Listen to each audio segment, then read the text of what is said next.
Shalom, perkenalkan nama saya Franciscus Bogotsogen, NIM 23320019, Prodi PJKRA semester 6. Nah, di sini saya akan mempresentasikan tentang perkuliahan microteaching untuk memenuhi tugas 1. Nah, di sini kita masuk kepada materi yang pertama, yaitu tujuan perkuliahan microteaching. Tujuan perkuliahan microteaching adalah untuk meningkatkan kompetensi mahasiswa atau calon guru yang mencakup aspek keterampilan atau psikomotor, keterampilan berpikir analitis atau kognitif, serta sikap profesional yang meliputi integritas akademik dan kepemimpinan transformasional atau afektif. Nah, melalui kegiatan ini, mahasiswa dilatih untuk mampu merancang pelaksanaan dan mengevaluasi proses pembelajaran secara efektif. Nah, kita masuk kepada materi poin yang pertama, yaitu psikomotor. Contoh, mahasiswa mampu menjelaskan materi pembelajaran penjas kepada peserta didik secara jelas dan sistematis dan mudah dipahami, serta mampu mempraktikkan setiap gerakan dan teknik yang benar. Nah, selain itu, mahasiswa juga memiliki kemampuan untuk memodifikasi peralatan yang tersedia di sekolah maupun di lingkungan sekolah agar tetap digunakan secara efektif dalam proses pembelajaran yang berlangsung. Nah, sebagai contoh, pada materi bola voli, mahasiswa sebagai calon guru mampu menjelaskan konsep dasar bola voli seperti pengertian permainan bola voli, teknik passing bawah dan passing atas. Nah, tidak hanya itu, mahasiswa harus menjelaskan secara teori, juga mampu memperagakan setiap teknik tersebut dengan benar, runtut sesuai dengan langkah-langkah yang tepat, sehingga peserta didik dapat dengan mudah memahami dan menirukan gerakan yang diajarkan. Dengan demikian, pembelajaran menjadi lebih efektif, menarik, dan mudah dipahami oleh siswa tersebut. Nah, kita masuk kepada yang kedua, yaitu kognitif. Contoh, mahasiswa memiliki kemampuan kognitif yang ditunjukkan melalui pemahaman yang baik terhadap konsep, prinsip, dan teori dalam pembelajaran penjas. Nah, mahasiswa mampu menjelaskan materi secara runtut, logis, dan mudah dipahami, serta mampu mengaitkan materi dengan tujuan pembelajaran yang ingin dicapai. Selain itu, mahasiswa juga mampu menganalisis kebutuhan siswa, mengidentifikasi kesulitan yang dialami peserta didik, dan serta menentukan strategi pembelajaran yang tepat. Sebagai contoh, pada materi bola voli, mahasiswa mampu memahami dan menjelaskan pengertian permainan bola voli, tujuan permainan, serta prinsip dasar teknik seperti passing bawah dan passing atas. Nah, mahasiswa juga mampu menganalisis kesalahan yang sering dilakukan siswa dalam melakukan teknik tersebut dan memberikan solusi dan penjelasan yang tepat agar siswa dapat memperbaiki kesalahannya. Dengan demikian, kemampuan kognitif mahasiswa terlihat dari penguasaan materi, kemampuan berpikir kritis, serta kemampuannya dalam memecahkan masalah dalam proses pembelajaran tersebut. Nah, kita masuk kepada yang ketiga, yaitu menumbuhkan integritas akademik. Mahasiswa memiliki sikap jujur, bertanggung jawab, disiplin, serta menjunjung tinggi etika akademik dalam merancang dan melaksanakan pembelajaran, termasuk dalam menyusun perangkat ajar dan penilaian. Contoh, mahasiswa atau calon guru menyampaikan materi penjas sesuai dengan konsep yang benar, misalnya teknik dasar bola voli, sepak bola, dan lain-lain, tanpa mengarang atau menyesatkan informasi. Jika belum menguasai materi, mahasiswa mengakui dan berusaha mencari referensi yang tepat. Nah, saat praktek microteaching, mahasiswa atau calon guru menilai keterampilan gerak siswa, misalnya passing atau dribbling atau lompat jauh, secara adil dan berdasarkan kriteria, bukan karena kedekatan pribadi. Dan kita masuk pada yang keempat, yaitu afektif. Contoh, Mahasiswa menunjukkan keterampilan efektif melalui sikap positif dalam mengajar dan berinteraksi dengan peserta didik. Misalnya, mahasiswa bersikap sabar dan ramah saat menjelaskan materi bola voli, serta menghargai pendapat atau pertanyaan dari siswa lain. Nah, selain itu, mahasiswa juga mampu memberikan motivasi kepada siswa yang kurang percaya diri agar berani mencoba melakukan teknik passing bawah dan passing atas. Nah, mahasiswa juga menunjukkan sikap disiplin, tanggung jawab, serta menjadi teladan dalam hal sportivitas dan kerjasama.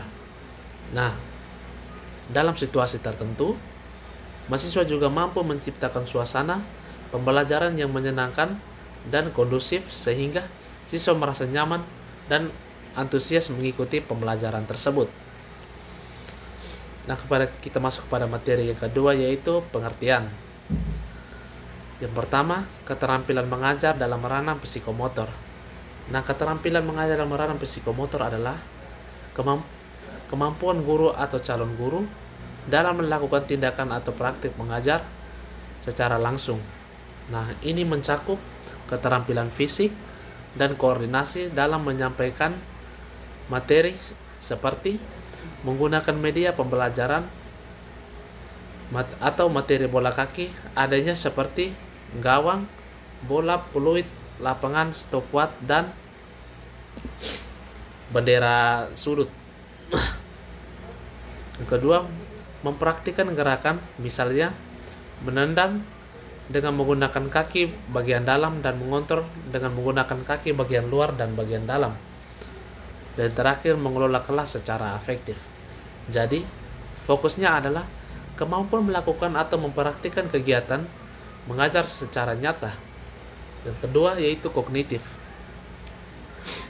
Kognitif adalah segala sesuatu yang berkaitan dengan proses belajar berpikir dan kemampuan intelektual seorang dalam memahami, mengelola, dan menggunakan informasi. Ranah kognitif mencakup kemampuan seperti mengingat atau menghafal materi, memahami atau menjelaskan kata sendiri, menganalisis atau menguraikan dan membandingkan. Dan yang terakhir, mengevaluasi atau menilai atau memberi pendapat, mencipta atau menghasilkan ide atau solusi yang baru.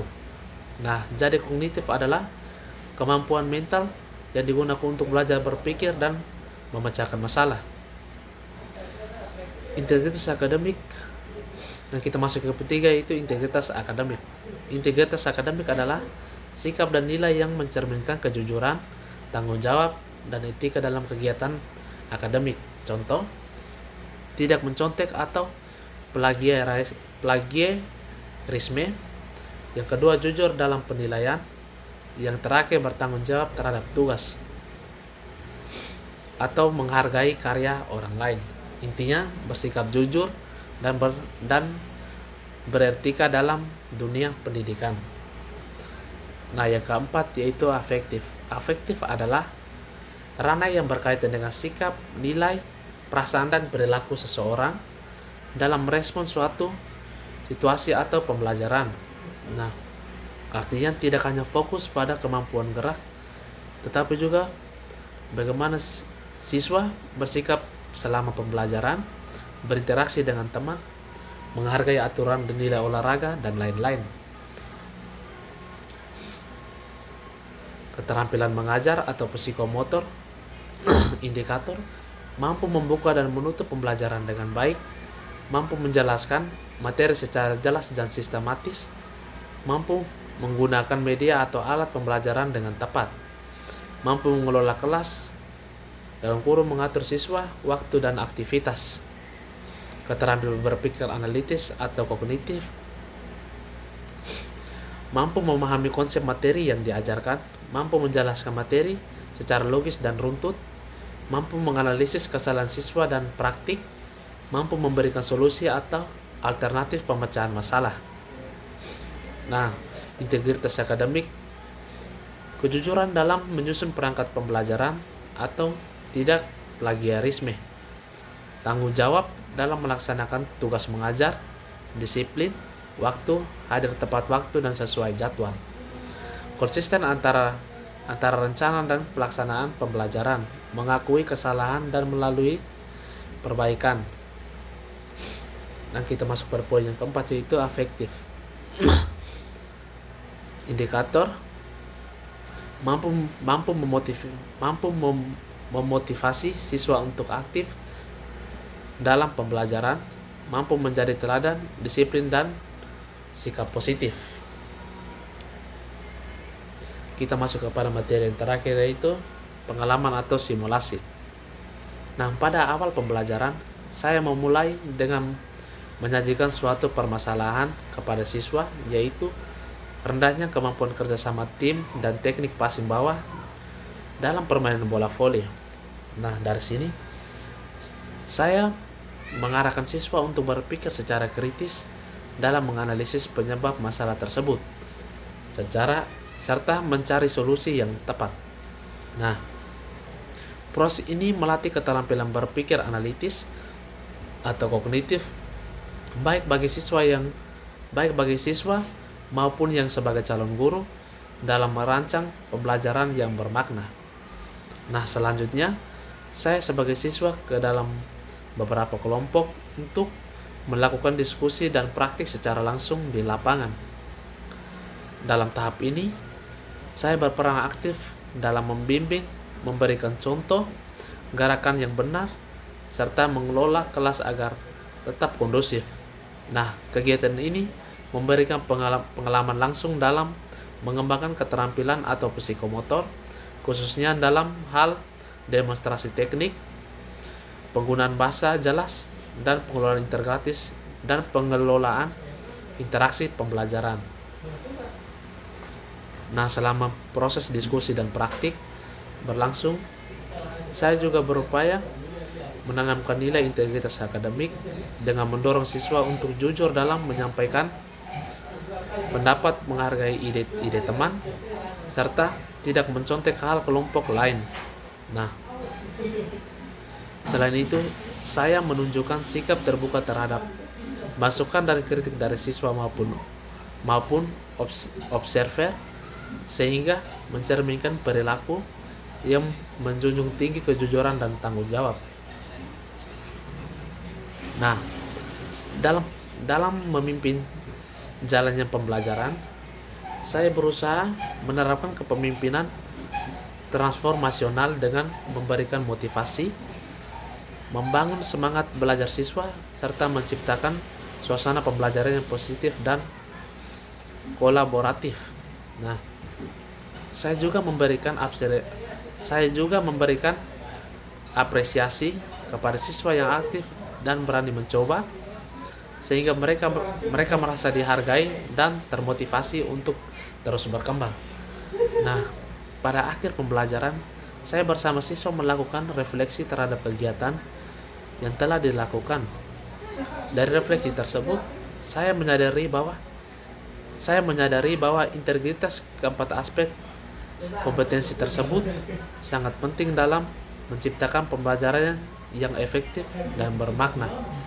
Nah, pengalaman ini memberikan pemahaman bahwa seorang guru tidak hanya untuk menguasai materi dan keterampilan mengajar, tetapi juga harus berpikir kritis, menjunjung tinggi integritas, serta menjadi pemimpin yang inspiratif bagi siswa.